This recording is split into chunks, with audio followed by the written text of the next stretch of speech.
عليكم ورحمة الله وبركاته. ازيكم عاملين ايه؟ كل سنة وانتم طيبين. رمضان كريم عليكم وعلى الأمة العربية والإسلامية بالخير واليمن والبركات.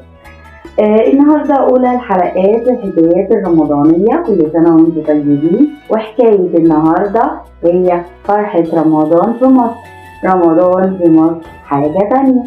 المصريين على مر السنين ومر الزمان وهم ليهم احتفالاتهم برمضان، احتفالات خاصة جدا بيهم.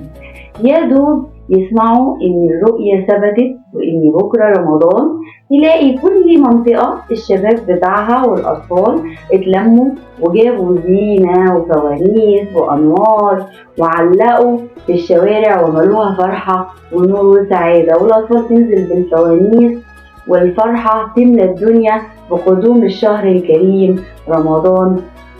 شهر الخير، شهر البركة، شهر الفرحة، شهر الروحانيات، شهر كل حاجة حلوة. فبتحس ان في مصر كل حاجة بتفرح لقدوم رمضان، مش الناس بس.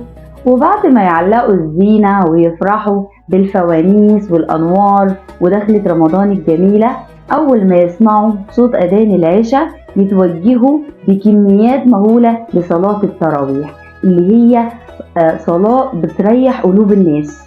يعني تلاقي أطفال ورجال وسيدات وبنات كل الأعمار رايحة عشان تصلي. وبعدين تلاقي كل حي وكل قرية وكل مدينة جمعوا، كل منطقة جمعت بعضها وعملوا فطار جماعي ومائدة مهولة تجمع من الحبايب 1000 ومليون، وزيها يعملوها في السحور على حب وتفاؤل وفرحة وخير. حاجة تفرح. وكمان اللي يفرح أكتر وأكتر لما تلاقي الشباب والرجالة والأطفال واقفين على الطريق يدوا فطار صائم للمتأخرين أو اللي جايين من سفر أو اللي ماشيين على الطريق ومش هيلحقوا يفطروا في بيتهم. حاجة تفرح. يدوك عصير، يدوك تمر، يدوك حاجة تفطر بيها لحد ما توصل بيتك. عشان كده دايما بنقول إن رمضان في مصر حاجة تانية. وكل سنة وانتم طيبين، ورمضان يكون رمضان خير عليكم وعلى الأمة الإسلامية، وأعاده الله عليكم بالخير واليمن والبركات. كل سنة وانتم طيبين.